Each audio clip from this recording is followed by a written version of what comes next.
Hello everyone, welcome back to Let's Read I.O. So we finished the first three routes, although we didn't get a complete on Route B. And now it's time to start Route D. So let's go. A man with great strength.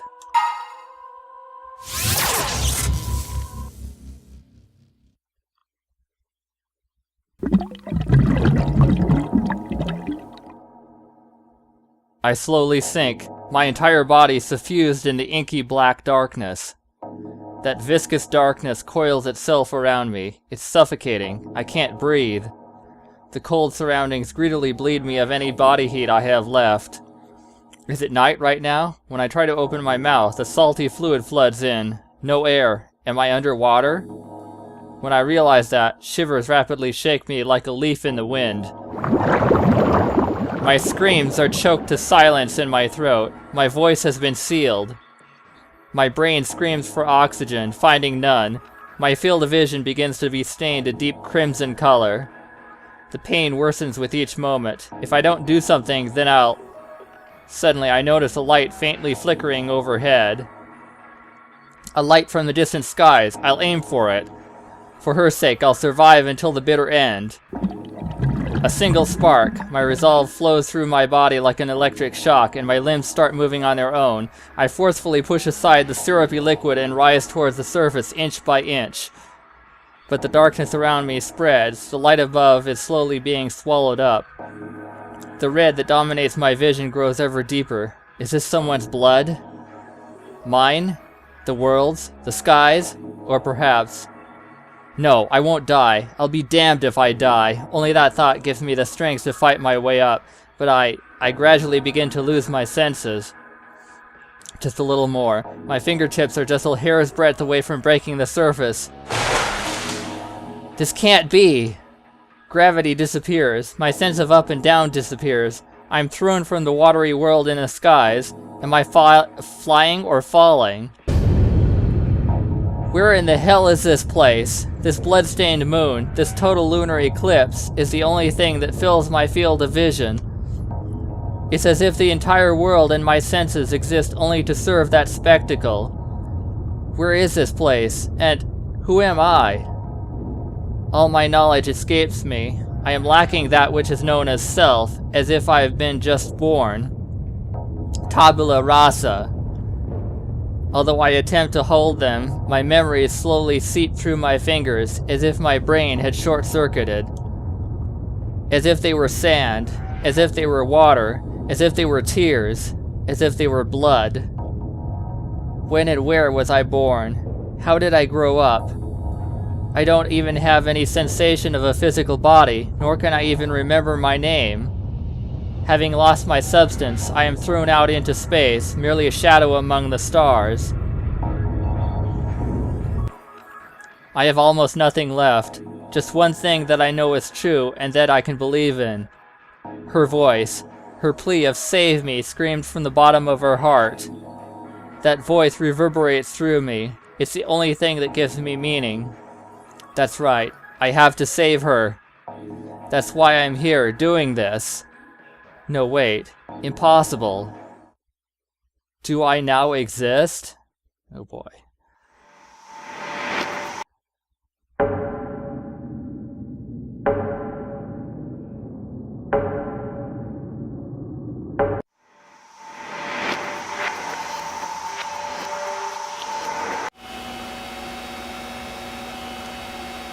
When I come to, a pod filled with a transparent liquid is before my eyes.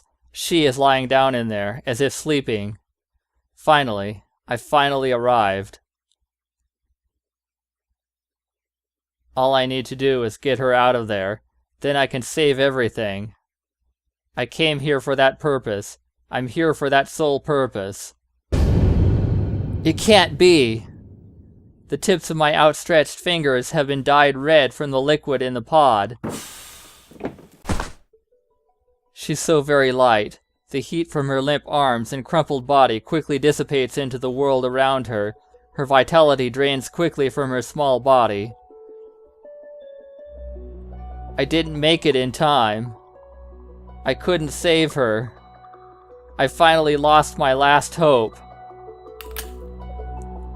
It might be because its connection to the pod has been cut, but the network goes haywire. The nearby monitors are spitting out meaningless letters and pictures one after another. And the sky. I gaze at the blood-splattered full moon high in the skies. The red that's spreading all over the floor. The color that's infected the pod. The color of life. That deep crimson color begins to pervert the reality known as now. Below the pulsing sky, I feebly fall to my knees. This is wrong. This isn't possible. Something is definitely wrong. My cognizance rejects the situation before my eyes. Why did this have to happen? I still haven't done anything, and yet... the only thing keeping me sane now is the pain the steeled earth has inflicted upon my clenched, grating fists. In an instant, the weeping sorrow that rushes out from within my chest grows too large and transforms into something else. The floor makes a tortured sound and cracks into pieces. Is that crimson liquid gushing from between these cracks lava? Or is it precious blood that the ground is shedding? The blood from my fists is already mixed with that of the world. The crack on the ground is a scar on my soul. At that moment, I realize it. I wasn't the one who was wrong. The world was wrong. I must reform it. Such a misled world must not exist. I won't accept this kind of world. That's right, it should be destroyed. It should vanish. My despair fills even the farthest corners of the world to the brim.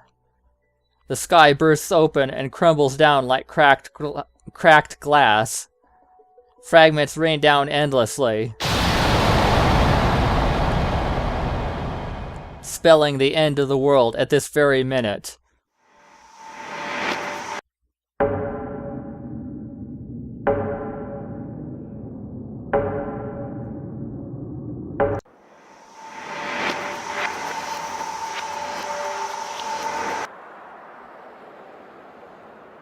For some reason, my mind has gotten used to the loss of any sensation of direction.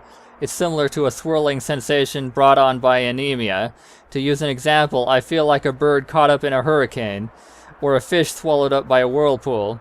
The moon that I look up to see it's shining white in the middle of the sky, as if nothing happened. The blood is nowhere to be found, not in the sky, nor on the ground. It's even completely vanished from my fists. Not a single trace is left. Where am I? What happened to the shattered sky? What about the pod she was in? And what about her, whom I was holding in my arms just a moment ago? I can't understand what's going on. All that's certain is the fact that I'm alone now. The sadness and comfortable weight have disappeared from my arms. The world should have broken from the rage it spurred in me. Was that a dream? An illusion? Just what was I doing up until now?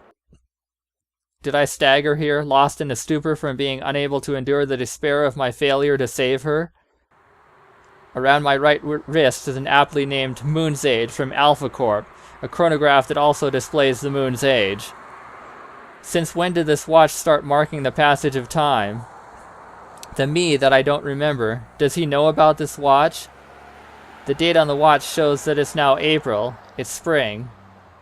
But this is completely meaningless information to me. This reality doesn't feel real at all. It feels so cold that it's almost like the world's been frozen over. The final sensation of death and sleep. Is it really not winter now? Well, whatever. Either way, it doesn't matter. It's all too late anyway.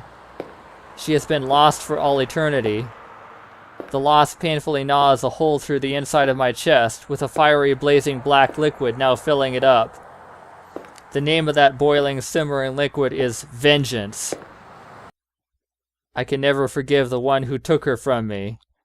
I'll chase him even to the pits of hell. I'll hunt him down and kill him.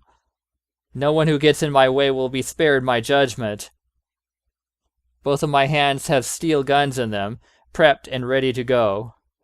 In my right hand is an IMI Desert Eagle 50 AE. In my left hand is a US M1911A1 Colt government. Oddly enough, my hands have grown accustomed to their profound weight. There's no doubt that I've used these guns frequently. If I have these, then I'll fight anyone who opposes me. I'll accomplish my goal, even if it means going alone. I take a step forward into the night, the all-consuming darkness illuminated only by the black flame I carry in my heart. My mind is possessed by the cold joy characteristic of a hunter. Wait for me. I'm coming to perform your last rites.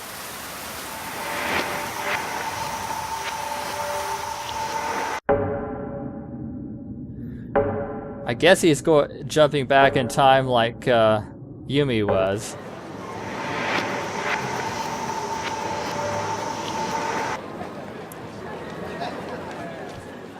Is this really Tokyo? The scenery certainly matches the one in my memories, but the feel of the atmosphere, the scene in the air, the eyes of the people, the sound of their voices, they're all completely different. There's a fly buzzing near me. No, is it a bug? I pick up the bug resting on the ground. The microscopic piece of metal shines in the neon lights. As I thought, it's a small drone equipped with audiovisual sensors. The fact that it was flying around me makes me sick. Was it spying on me, or was its purpose to stand watch over this city? Either way, why is the feel of this place so much different than before? Is it because of the rain? It seems like it's always raining in this city. Humans trudge about their daily lives, even amongst all that.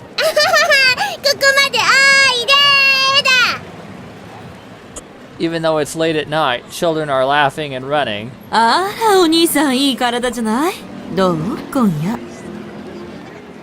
Sly women hover around the street, waiting to use their voluptuous bodies to cheat simple-minded men out of a certain something. Right then... Oh, hello. A lone street girl, wearing what looks like bondage clothing, approaches me. Really? Okay. She has a way about her that any man would find at least moderately attractive. But I have something that I must do. I don't have time to play with women and children. What? Just who is this woman? Does she know my objective? Her heterochromic eyes are begging me. Is she telling me to give up my mission of revenge? If she tries to follow me around any further, then I'll eliminate her. Reflex takes over. The guns in my hands target her. If this woman is afraid, she does not show a single trace of it. But why? As I regain control of my senses, I realize why. My guns have disappeared from my hands. They stayed in their holsters, unsheathed. I quickly take them out, but it's 1 second too late. Just what's going on with me? If the woman before my eyes were an assassin, then I probably would have been reduced to Swiss cheese a long time ago. What? What did this woman just say? He? This is the second time she's said it. My name is he? But isn't he a third-person pronoun? Just what is this existence known as me? Fragments of an image appear in my mind. In it lies the face of the woman in front of me. Do I know her? But I have no clue as to who she could be. Even though I feel I should remember her, I don't. Now that I think about it, I also ended up in a different place earlier without my knowledge or will as well. It seems my memories have been damaged somehow. Perhaps that's what's randomly triggered that flashback, or my unexpected loss of consciousness. If that's the case, that poses a serious problem. If I'm attacked by an enemy when I lose consciousness, it would be easy to kill me. I might need a reliable partner, someone like this woman.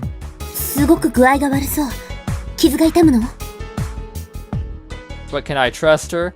I've got to think carefully. In the first place, is this reality? How can I be sure this isn't a dream, or possibly a virtual world? If this is a dream, then it's reasonable to assume that my memories of the past could be warped so that I would recognize her as an acquaintance of mine, even if she actually wasn't. If this is a virtual world, then it's possible that someone is falsifying my memories and the environmental data around me. But if this is reality, then I'm running out of time. I've got to make my move. Okay.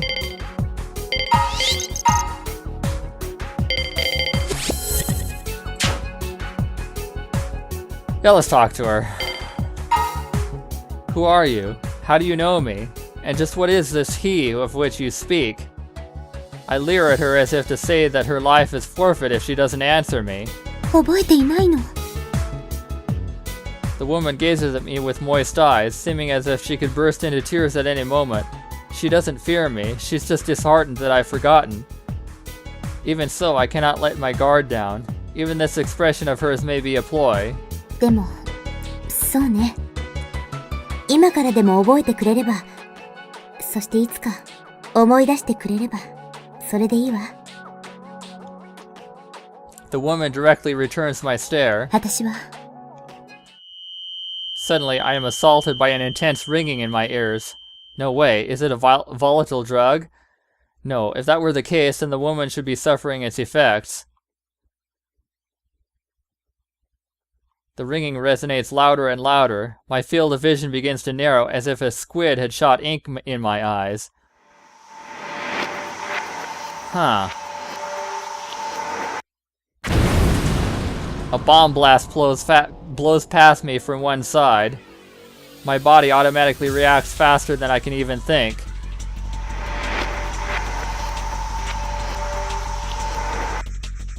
A human figure is projected at the edge of my field of vision. I face his sniper's triangle, stretch my right arm straight out, and take aim. What?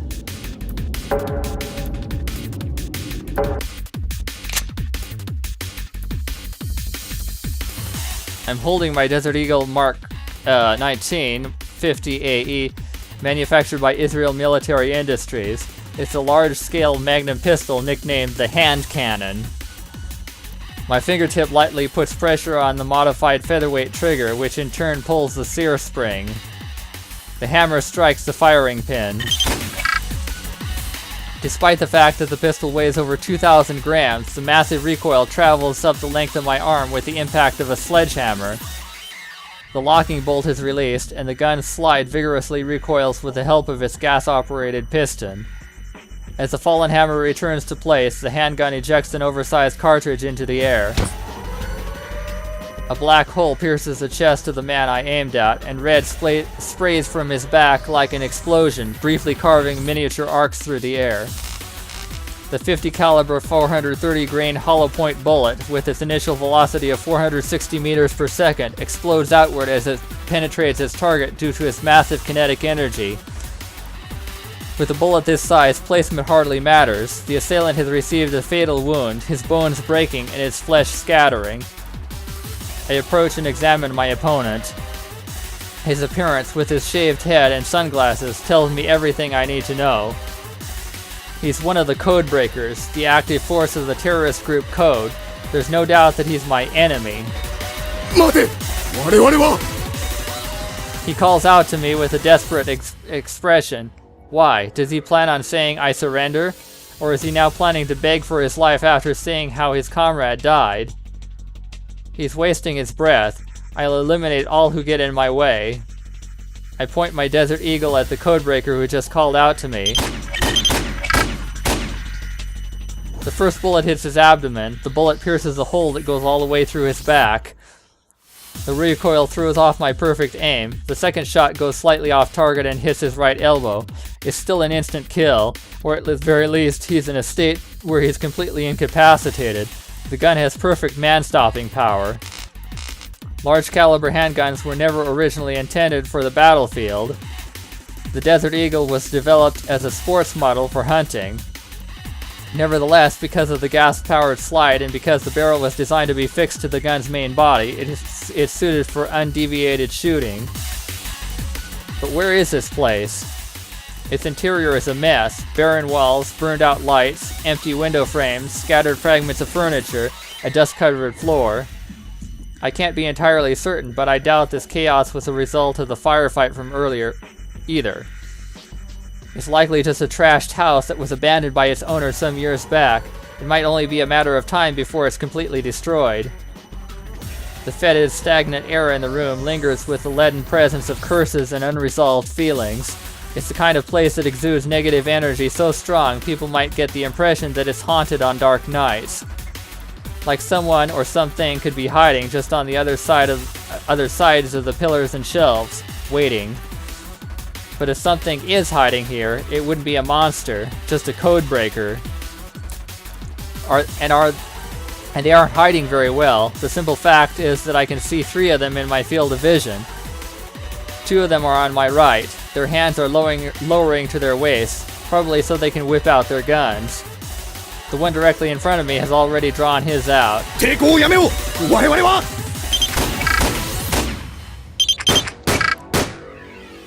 I slaughter the 2 on my right one by one with my Desert Eagle. I make short work of the one in front of me with the government in my left hand. 2 bullets to the abdomen, 1 to the head. This time I correct the deviation caused by the recoil. If I hit them in the torso, then I don't have to worry about them fighting back. As my thoughts stray to other topics, I instinctively calculate my next plan of attack. The cult government, officially known as the M1911A1, just as the model number suggests, it was developed at the start of the 20th century. The copyright expired a very long time ago, and so the one I'm using is a bootleg. Its stopping power comes from the powerful 45 caliber bullets that it uses. Its simple structure has been made even more so as part of the barrel has been removed. The slide recoils as it expels cartridges in rapid succession. Its simplicity has made maintenance easy. Even the American military used it as their official pistol for a long time due to how it still functioned even under harsh conditions. But for all its brilliant design, it's not an easy gun for the average person to shoot. The trigger is very heavy. I rapidly squeeze off 3 rounds from the government, leaning the gun sideways so the expelled cartridges fly downwards. I hit my target in the left side of his abdomen. Blood seeps out of him. Something shining faintly catches my attention. The government's 45 ACP bullets, because of their weight and explosive volume, can't quite match the Desert Eagle's initial velocity and penetration power. They're inferior to the popular 9mm Luger bullets in these respects as well. But when they hit the target, the bullets don't penetrate much and transfer all their energy directly to the human body. The punch is more than enough to keep someone from moving. The gun's not perfect. In order for the slide to support the gun barrel's structure, its accuracy rate is much decreased, but I've had no problems with that so far. I line up the government in my left hand with my target's nose. At the same time, I aim the Desert Eagle in my right hand at the 2 on my right. They've already started, but I can aim faster than they can. I blow off the left side of the face of the codebreaker right in front of me. Another bullet connects with the upper part of the man to the right's chest. His neck bends at an angle that would normally be considered impossible and falls down on his back. The bullet must have pulverized his spine. 1 second later, a chill runs through me as if my abdomen had been pierced by a cold blade. My body tilts forward, and I have to lunge forward to keep my balance. The codebreakers that were left have belatedly begun firing at me. But such shoddy marksmanship won't hit me. The guy by the fallen codebreaker whips out his pistol. A Beretta M92FS, he holds it with both hands. I charge at him. The muzzle of his gun trembles, unsettling his aim. I take it he wasn't expecting me to do that. He strains his finger and pulls the trigger. The shockwave brushes the hair on my head, but the bullet misses. Moving by reflex, my right arm sets its sights on the face of the person who shot at me. My finger, which feels like it's become one with my gun, automatically pulls the trigger. The gun's retracted slide advances due to its 2 springs.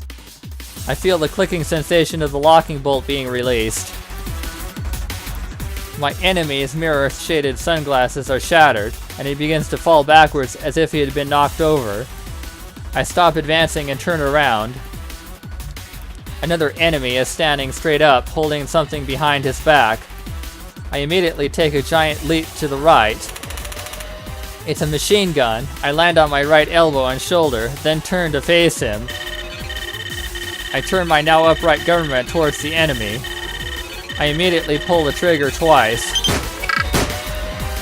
The gun almost jumps out of my hand due to the recoil of that rapid fire, but I use all my might to keep my grip. The 2 cartridges fly before my eyes. 2 bullet wounds appear right above his solar plexus. As the codebreaker begins to fall, blood and sparks come spurting out of him. Sparks? Has he been cyberized? There's no time to confirm that. 9mm bullets come spewing out of my opponent's machine gun as they futilely try to mow down the air. I stand up and begin running again. My feet spring away from the concrete, leaving small fumes rising up from that spot. Even though I've killed so many codebreakers here, their comrades show no fear whatsoever. Perhaps they've numbed their senses of fear with drugs? Nevertheless, just what the hell am I hoping to accomplish with this? She won't come back no matter how many of these guys I kill. Each kill is more meaningless than the last, and brings only more emptiness to freeze my heart. Even so, my body can't stop. A part of my consciousness calmly assesses how many bullets I have left. Just 3 shots left in my Desert Eagle, and another 3 in my government. I turn my head and confirm my enemy's position. The image of my enemies running towards me is reflected into my periphery. They're aiming at my head with their Beretta M92FSs. I reflexively crouch down. I counter by rapidly firing 2 shots from my Desert Eagle. The recoil rushes into my abdomen, causing my internal organs to dance. One of my opponent's arms swings to and fro as he spins to the ground. The bullet that entered his left pectoral may have shattered his shoulder blade. There's a big hole in his back. The bullet went straight through. Digital sparks scatter from it as if they had been drawn with a paintbrush. Something about this is abnormal. For something that's cyberized, this picture looks unnatural. Perhaps this is cyberspace? If that's it, then was the sky that crumbled down earlier a programming bug? The 2 combatants to my left have taken traditional firing stances. Even though their allies have fallen right before their eyes, there is no fear whatsoever on their faces. It's like they're automatons that can be rebuilt as many times as one likes. Is this place actually real? Or is it virtual? I can't tell the difference. I hear the footsteps of several people coming from ahead. Are they enemy reinforcements? I can't deal with more people with my remaining ammo. I return the government in my left hand to its holster at my waist. I press the Desert Eagle's magazine catch with my right thumb, ejecting the magazine. I reach out to my left hand to the front of my waist. I take out a fully loaded magazine from the magazine pouch hanging from my belt and load it into the Desert Eagle. In the time I'm doing this, the codebreakers start firing, but their aim is completely off the mark. I aim my Desert Eagle and intimidate them. I reach my left hand out to the back of my waist. I fumble around another magazine pouch smaller than the last and procure a 45 ACP magazine. My left hand slides to the government in my holster. My index finger clicks the magazine catch, and I exchange the magazine for the one kept between my pinky and ring fingers. I throw away the old magazine and take out the government. There's 3 reinforcements. Their Beretta M92FSs are all pointed at me. They've all completely surrounded me in a circle. But they don't fire, possibly because they're planning to capture me alive. Or, because they could hit each other, standing like that. In that case, I jump towards the front where the most enemies await me. Their 9mm bullets quickly go wide off the mark due to my sudden action. I land. I firmly grip the Desert Eagle and government and turn around as I begin to pull the triggers. I center myself and spin in a circle, disseminating bullets in carefully calculated arcs. The codebreakers are taken out one by one. Sparks come scattering out of the holes in their chests, their abdomens, their backs. I strain my ears. I don't hear any more footsteps coming this way. My hands unconsciously move towards my waist, and I place the guns in their respective holsters. It seems that this body knows that the battle is over. I'm the only one alive amongst these now ruined codebreakers. Now that I think about it, what happened to that woman? If she was caught up in that explosion, then she might be lying around here. But when I check my surroundings, I find nothing. Is she dead, or is she alive? She might have gotten scared by all those bullets flying about and ran away. A headache suddenly assaults me. Is it due to extreme fatigue? Because of the relief I feel now that all the enemies have been eliminated, the pain of which I was temporarily conscious grows more and more intense.